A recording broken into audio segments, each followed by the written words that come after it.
राधे राधे दोस्तों, YouTube channel में आपका स्वागत है। आज हम आपको सुनाएंगे 28वें दिन की कथा। आइए चलिए सुनते हैं।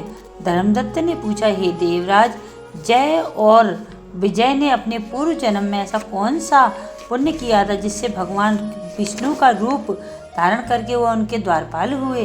प्राचीन काल में द्रोणबिंदु की पुत्री देवहूति से कंदम ऋषि द्वारा केवल देखने मात्र से ही दो सुंदर बालक उत्पन्न हुए। उनमें से बड़े का नाम जय और छोटे का नाम अजय हुआ।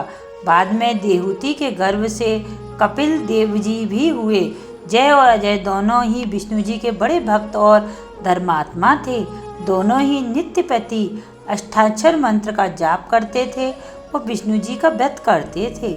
भगवान इन दोनों भाइयों पर अत्यंत प्रसन्न थे और नित्य पूजा के समय उनको दर्शन दिया करते।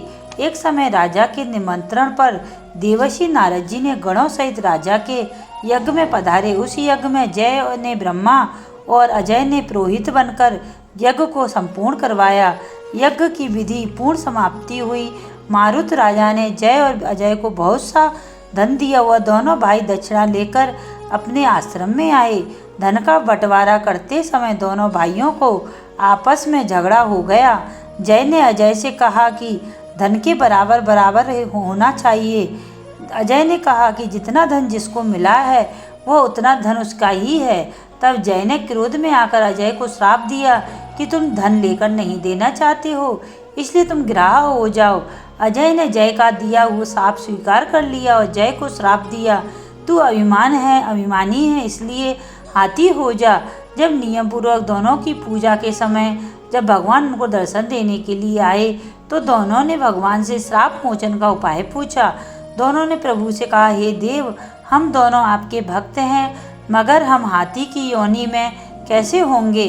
कृपा सागर श्राप से हमारा उद्धार कीजिए। भगवान ने विष्णु जी ने कहा, मेरे भक्तों की वाणी कभी असत्य नहीं होगी। यमराज भी इसका अन्यथा नहीं कर सकते। पूर्व काल में मुझे भक्तराज प्रहलाद के कहने पर स्तंभ से प्रकट होना पड़ा था और राजा अम्बरीश के कहने पर 10 अवतार लेने पड़े थे। अतः तुम दोनों अपने श्राप को भोग मेरे लोक को प्राप्त होगे। इतना कहकर विष्णु जी अंतर्ध्यान हो गए। फिर वह गंडकी नदी के किनारे पर मगर और हाथी हुए। जाति स्मरण कर रहने के कारण इस योनि में भी भगवान विष्णु का व्रत नियम से किया करते थे। एक दिन कार्तिक की पूर्णमासी को यह हाथी स्नान करने के गंडकी नदी में गया। तब पिछले जन्म की श्राप स्मरण करके मगर ने हाथी का पैर पकड़ लिया तो हाथी ने भी विष्णु जी का स्मरण किया।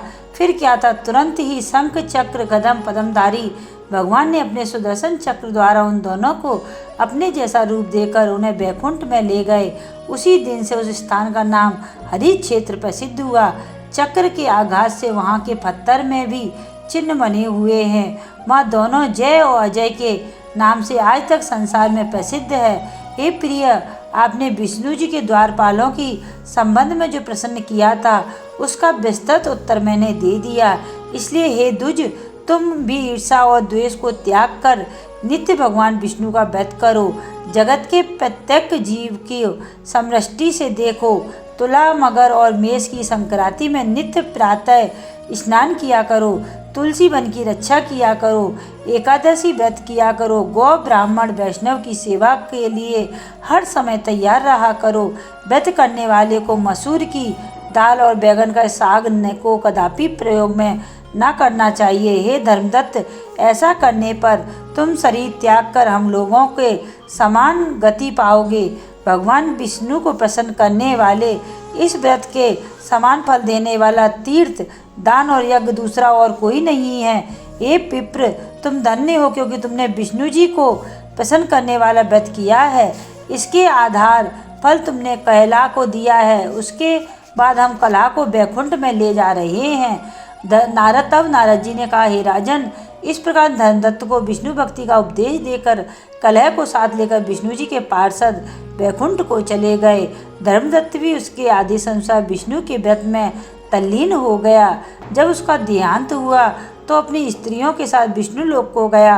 हे राजन, जो कोई भी प्राचीन काल के इस इतिहास को सुनता है और सुनाता है वह अंत में विष्णु लोक को प्राप्त होता है। हमारी वीडियो आपको कैसी लगी? अगर हमारी वीडियो आपको अच्छी लगे तो लाइक एवं सब्सक्राइब करें, और जो हमारी वीडियो को लाइक एवं सब्सक्राइब करें, माँ लक्ष्मी उनके यहाँ सदा के लिए निवास करें। बोलो राधे राधे।